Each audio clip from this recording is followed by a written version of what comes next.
Generator नथिबारु bank कारोबार ठप।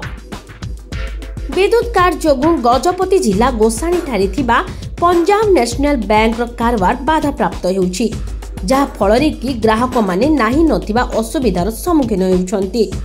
वर्तमान घोषित व अघोषित भावे बारंबार विद्युत काट जोगु ए समस्या उपुजुछि। बैंक भली एक गुरुत्वपूर्ण कार्यालय रे प्रत्येक दिन कोटी कोटी टंकार कारोबार होइथाय। आजिकाली बैंक रो समस्त कार्य कंप्यूटर व इंटरनेट सहायता रे हेउछि। एहाकु दृष्टि रे रखी बैंक कर्तृपक्ष विद्युत काट रो विकल्प भावे जेनेरेटर रखिबा कथा, किंतु ताहा सेमाने करि नाहंती। एही समस्या दीर्घ 1 वर्ष हेला लागि रहिछि।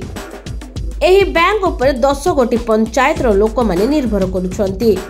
एहा सह विभिन्न सरकारी योजनार नेणे देणे एही बैंक जरिया रे होइथाय। समस्या विषय रे स्थानीय अंचलवासी व ग्राहक माने बारंबार बैंक कर्तृपक्ष को जणाइले मध्य सेमाने सबु जानी अजणा भली रहउछन्ती अभियोग होइछि। ए विषय रे बैंक कर्तृपक्ष सह जोगाजोग करिबारु ए समस्या विषय रे आमे उच्च कर्तृपक्ष को लेखिकी जणाइछु बोली कहिछन्ती। हमर गोटे बाहर थिला पैसा नेबा को बेले आसिलु एठे जेनेरेटर किछि नाही, हम पैसा नै पारनु। आगे मासु 6 थर करंट पळे आउची, हम बैंक आसिला बेले हमको पैसा पाउनु, हम पळे आउछु। हम कोन करू?